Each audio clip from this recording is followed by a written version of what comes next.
Economics is often seen as a very technical and complex discipline, far too difficult for the average person to understand. And while there are complexities and subtleties of this science still being discovered today, the basics can be understood by most anyone who will take a minimum amount of time.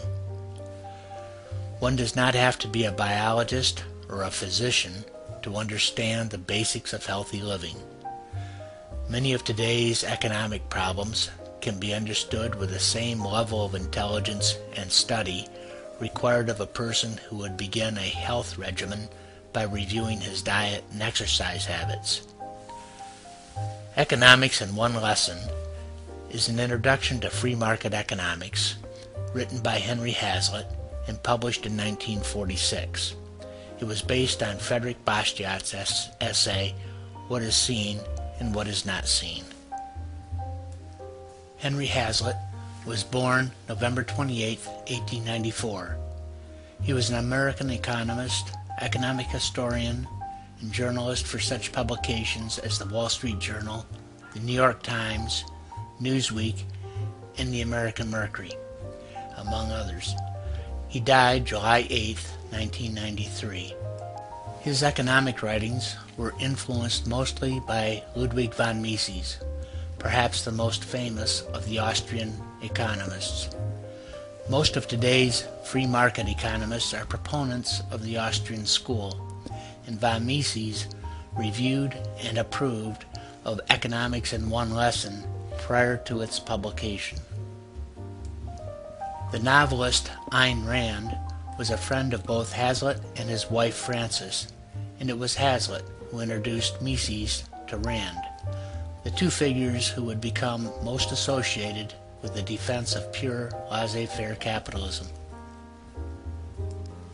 Ludwig von Mises, Ayn Rand, and Henry Hazlitt were influenced greatly by another champion of liberty, Frederick Bastiat.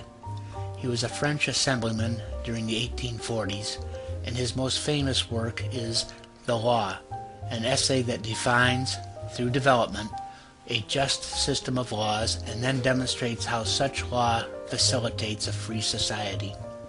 Bastiat introduces the concept of the broken window in his essay, What is Seen and What is Not Seen. Before we start, it is appropriate to define economics. Von Mises, in his monumental work Human Action, says that economics is causology, or the study of cause and effect. And he says that it applies to every human action and not just the financial or production activities we normally associate with economics. Hazlitt states that the study of economics concerns itself with the immediate and the secondary effects of any causative action. It looks at what is easily seen, but it also logically pursues those effects that are not readily seen. It identifies the groups meant to be affected by the action, but it also looks at the effects on all groups.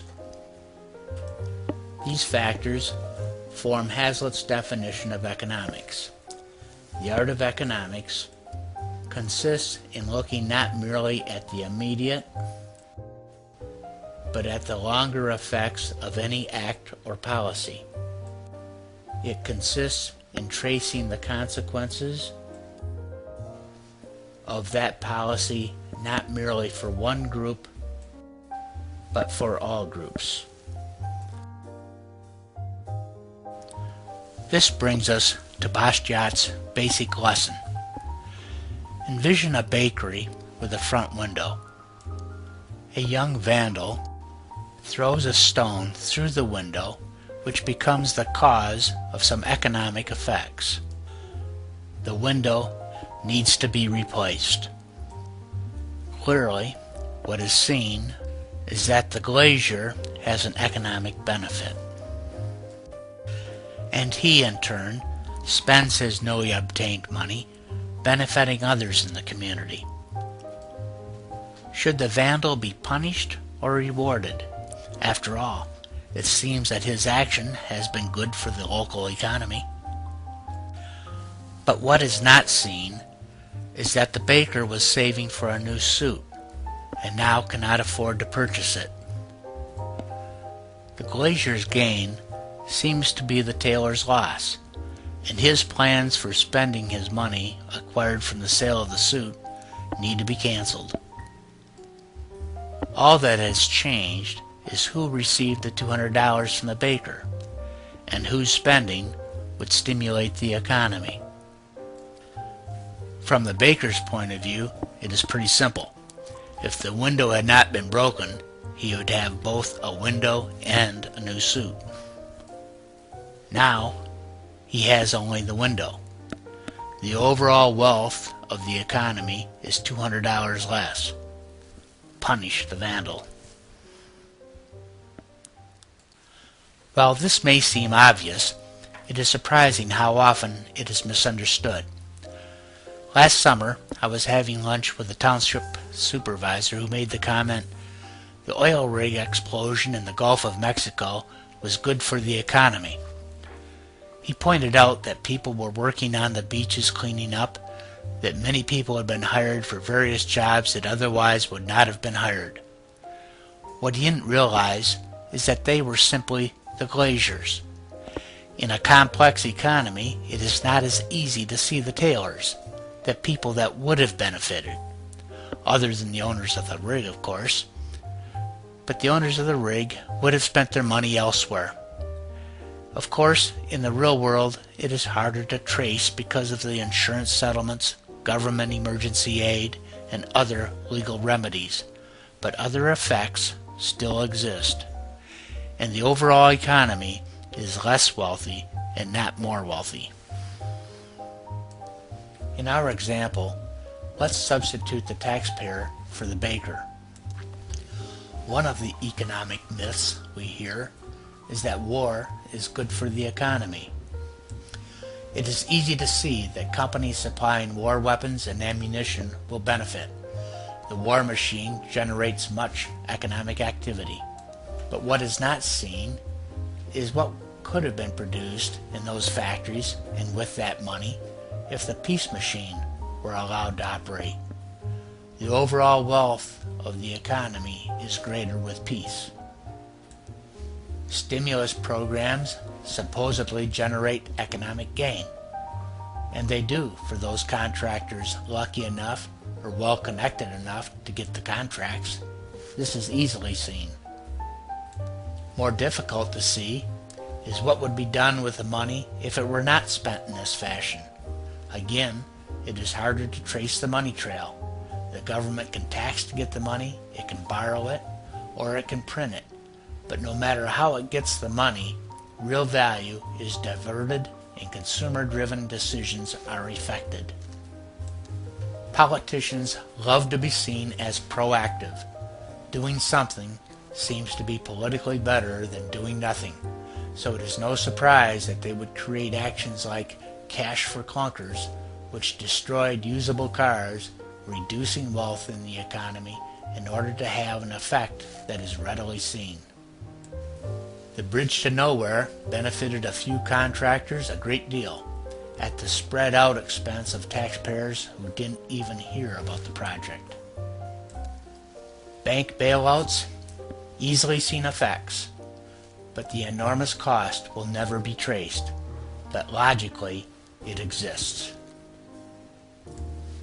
Other schemes and studies and grants certainly help some.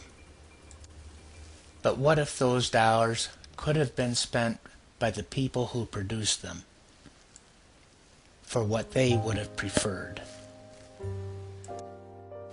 We can summarize by reintroducing the various players in our broken window story and identify the corresponding components in the real-world application. First, we have the glazier. He was the innocent beneficiary of the action. In our broken window story, he was innocent. But what if he paid the vandal to break the window? In the real-world applications, he can be any of the countless beneficiaries of government spending.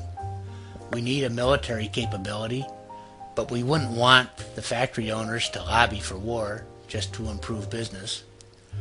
Roads, bridges, schools are all legitimate recipients of government spending, if they are warranted.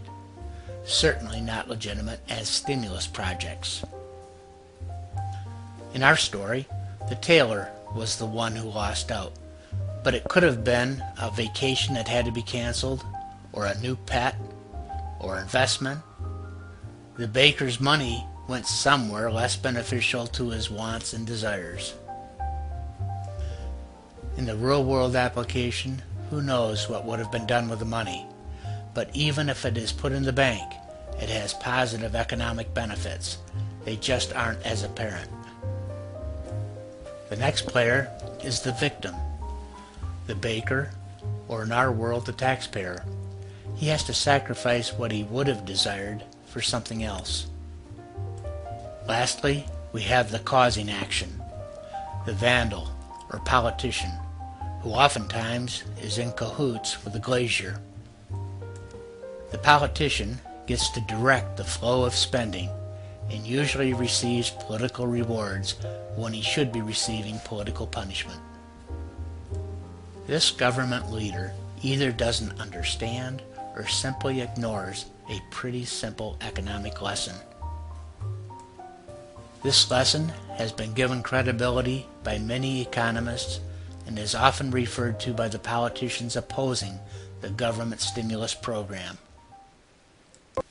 Politicians, eager for control of spending projects and hoping to reward their special interests, have ignored this simple lesson for more than 150 years. The body of knowledge is expanding at a faster and faster pace, but what good is that if we ignore new information?